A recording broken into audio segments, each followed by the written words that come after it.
est-il nécessaire de présenter le professeur Olivier Hannon, président de Gérondif, vice-président de l'Union des gérontopoles de France et chef de service à l'hôpital Broca.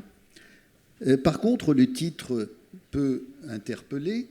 Antigone, peut-être notre président va-t-il nous parler de la pièce de Jean Anouilh, à moins que nous restions dans le domaine qui est le nôtre et qui est celui de la gériatrie. Effectivement, nous savons tous que des personnes âgées qui présentent un cancer risquent, plus que d'autres, de développer une maladie thromboembolique.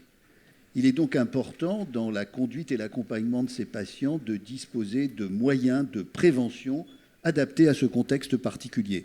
Et c'est bien le sens du projet Antigone, qui n'est pas le projet, qui est une étude. Autrement dit, vieillissement, cancer et thrombose, que nous apprend Antigone. Merci beaucoup Jean-Pierre. Je vous montre donc une étude qu'on a menée à Gérondif, qui est une étude importante parce que ça va avoir un impact important pour nos patients. On a de plus en plus de patients âgés atteints de cancer. Et pour l'instant, je pense que la pratique de la majorité d'entre vous, ce n'est pas forcément de donner un traitement anticoagulant préventif. C'est des petites doses pour éviter de développer une thrombose qu'on appelle une phlébite ou une embolie pulmonaire. Et pourtant, on sait que cette maladie, on appelle ça maladie thromboembolique, donc soit on fait une phlébite, on bouche un vaisseau, soit ça arrive au poumon et c'est l'embolie pulmonaire, qui est souvent une maladie mortelle. Eh bien, on sait que les gens qui ont un cancer, il y a une activation de la coagulabilité, et donc les gens font plus de caillots quand ils ont un cancer. Et vous voyez que, en fonction des études, on arrive sur du 10% tous les 6 mois, 20% par an.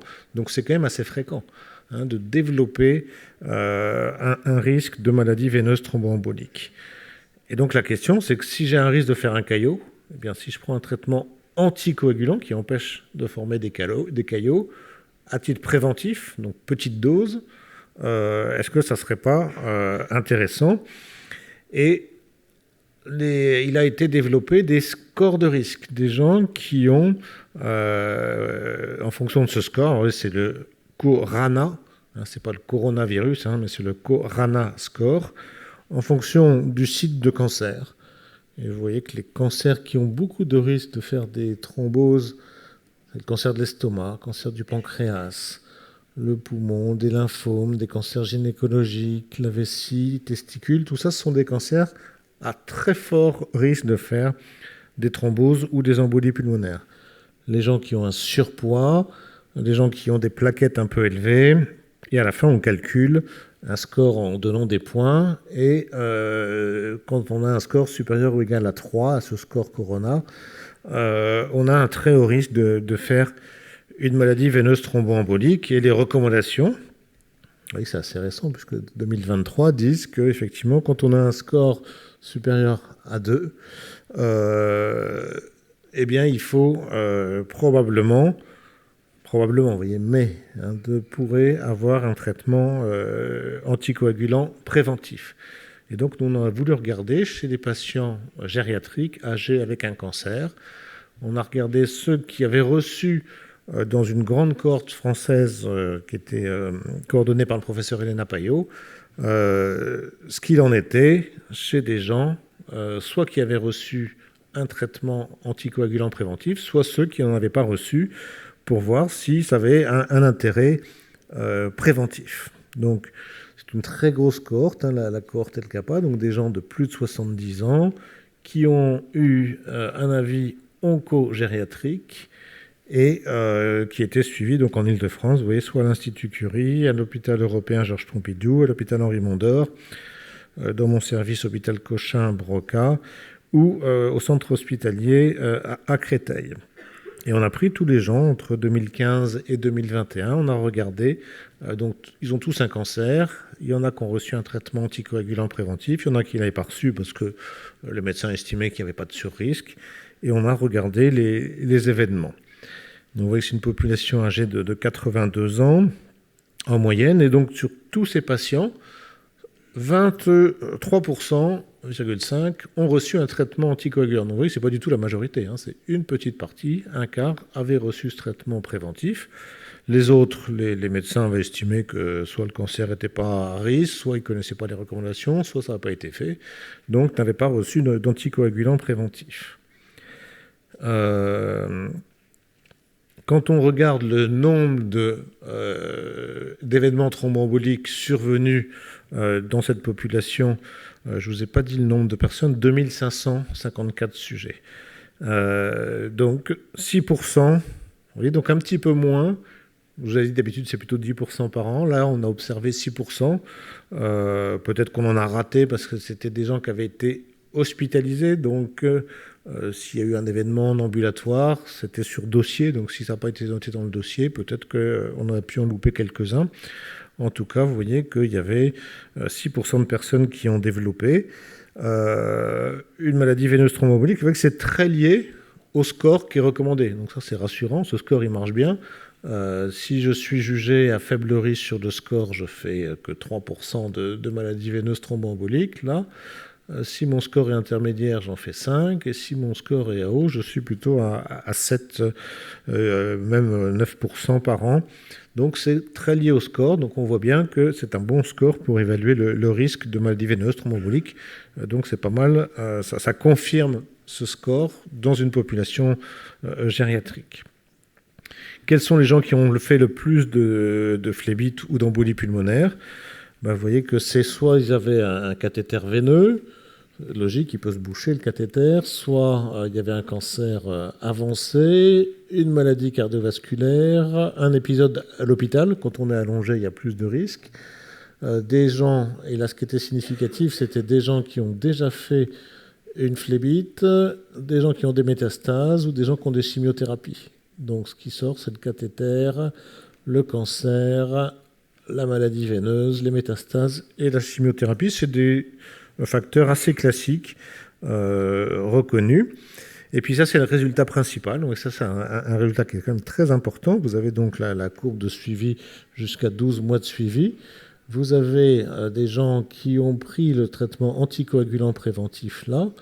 En pointillé, ceux qui ne l'ont pas pris, là, c'est le risque de faire une phlébite. Et vous voyez que quand j'ai reçu un traitement, j'en fais moins que quand j'en ai pas reçu. Et le petit p est significatif, donc il y a une différence significative. Donc il y a moins de risques. Le traitement protège bien le fait de faire un événement thromboembolique. Vous voyez, la réduction est de 34%, significative. Donc il y a un vrai bénéfice.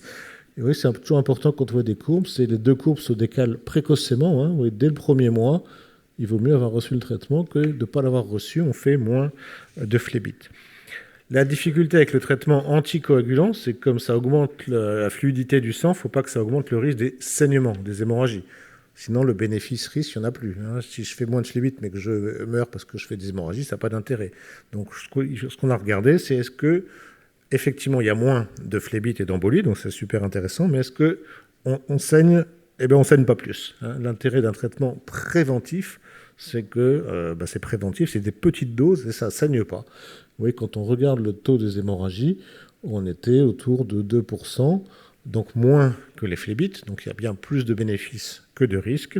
Et surtout, il n'y a pas de différence entre des gens qui ont un anticoagulant préventif ou pas d'anticoagulant.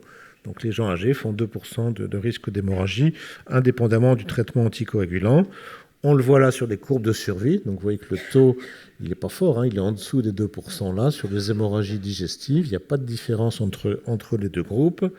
On le voit ici sur les hémorragies sévères, hein, qui demandent une transfusion. Pas de différence entre les deux groupes. Et le dernier, sur les hémorragies vraiment sévères dans le cerveau, pas de différence. Donc c'est vraiment des résultats qui sont très importants. Je prends un traitement préventif, je fais moins d'embolie pulmonaire et je ne saigne pas plus. Donc il y a vraiment un bénéfice. Donc ça va bien dans le cadre des recommandations. C'est une population de gens âgés gériatriques et donc ça va contribuer à changer nos pratiques. Hein. Vous avez vu qu'il n'y avait que 25% des gens qui recevaient un traitement. Au vu de ces résultats-là, on a plutôt envie de traiter une grande partie des patients, surtout en fonction des recommandations, sont ceux qui ont le score Corona supérieur à 2 ou à 3, puisque c'est ceux qui vont le plus risquer de faire une maladie veineuse thromboembolique. Et donc, vous voyez la démonstration qu'on a faite sur cette étude-là, 2500 personnes âgées. On voit que les gens qui ont fait un cancer risquent de faire une thrombose, surtout s'ils ont un score de Corona élevé, qu'ils ont un stade avancé du cancer avec des métastases, ou qu'ils ont déjà fait des phlébites, ou qu'ils ont une chimiothérapie. Quand on prend un traitement anticoagulant préventif, on fait 34% d'embolie pulmonaire en moins, et on ne saigne pas plus. Donc, un bénéfice-risque en faveur du traitement anticoagulant préventif chez ces patients à risque de faire une embolie pulmonaire. Je vous remercie.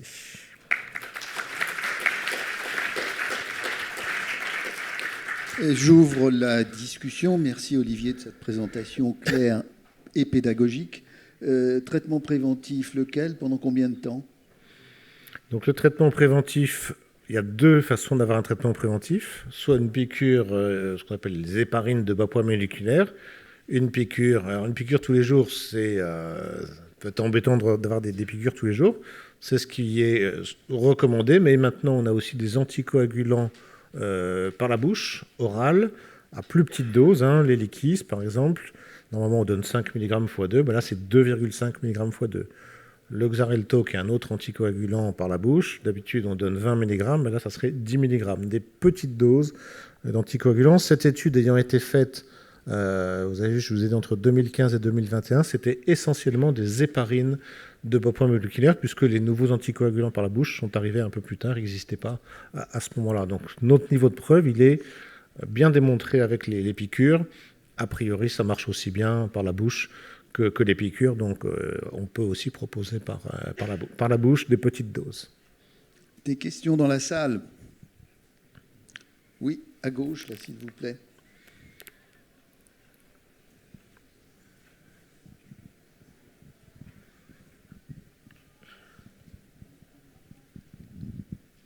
Jean-Marc Bitoun, Association Action Traitement. Je voudrais savoir, est-ce que les anticoagulants, parfois, peuvent pas être un obstacle, justement, aux chimiothérapies? Parce que j'ai connu un cas, dans ma pratique, de personnes qui avaient un cancer et, à cause des anticoagulants, ne pouvaient pas avoir une chimiothérapie optimale. Alors, il est décédé. Effectivement, ça dépend du type d'anticoagulant. Celui dont vous parlez, c'est des anticoagulants par la bouche. Ils ont l'avantage d'être pris par la bouche, mais ils ont des interactions potentielles, et notamment avec des chimiothérapies, ce que n'ont pas les anticoagulants en piqûre. Et donc souvent, c'est une des raisons pour lesquelles on préfère l'anticoagulant par piqûre en fonction de certaines chimios, parce que là, il n'y aura pas de problème. Et quand la chimiothérapie est terminée, on passe par l'anticoagulant par la bouche pour éviter les piqûres. Donc normalement, ça ne devrait pas être une contre-indication, mais plutôt un switch pour avoir l'anticoagulant en piqûre, qui, lui, n'est pas compatible avec la chimiothérapie. Question suivante. Oui, bonjour, merci beaucoup pour cette présentation. Moi, j'avais juste une petite remarque par rapport à la conclusion. Étant donné que c'est une étude qui est observationnelle, c'est une étude de cohorte, donc il n'y a pas donc ne pourrait-on pas que parler d'association entre le traitement préventif et la réduction des événements que vous avez testés, puisque là, peut-être ce qu'il faudrait pour pouvoir recommander ce traitement-là, il faudrait passer par un essai randomisé pour avoir une causalité. Alors vous avez complètement raison, ces essais randomisés, ils ont été faits, mais ils n'avaient pas été faits dans la population des gens très âgés. D'accord. Donc, comme c'est des gens très âgés, c'était plus difficile de faire un essai randomisé puisqu'ils ont déjà été faits. Par contre, là, on fait une étude observationnelle. Vous avez raison, il faut parler d'association. Mais comme ça a déjà été démontré, souvent, ce qu'on fait, nous, en gériatrie, ça a été démontré. C'est jamais des études chez des gens très âgés dans les essais Princeps. Donc, on regarde en vraie vie si on a la même chose chez des gens très âgés. Là, ce qu'on aurait pu craindre, comme on a des gens plus fragiles, c'est qu'il y ait plus d'hémorragie. C'était que dans la littérature où, effectivement, une piqûre, ça ne fait pas saigner.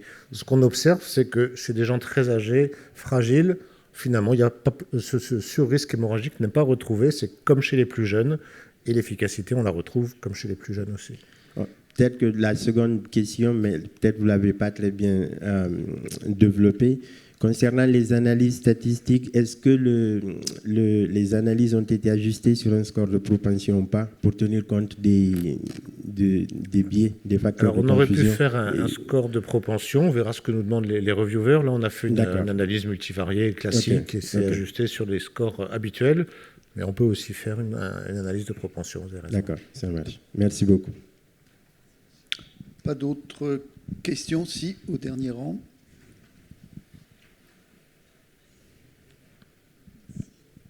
Bonjour, j'avais juste une question en fait sur les résultats en sous-groupe, parce que vous avez parlé du score de Corana. Est-ce que le résultat d'une réduction de 34% du risque d'événements thromboemboliques, il est valable aussi pour les gens qui ont un score de Corana faible?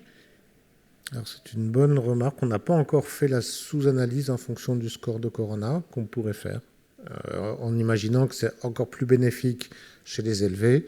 Et que peut-être que chez les scores à 1, il n'y a pas d'intérêt. Ouais, tout à fait. D'ailleurs, c'est un peu ce qui est mis dans les recommandations. Dans les recommandations, on dit on traite supérieur ou égal à 2. Donc, tout à fait.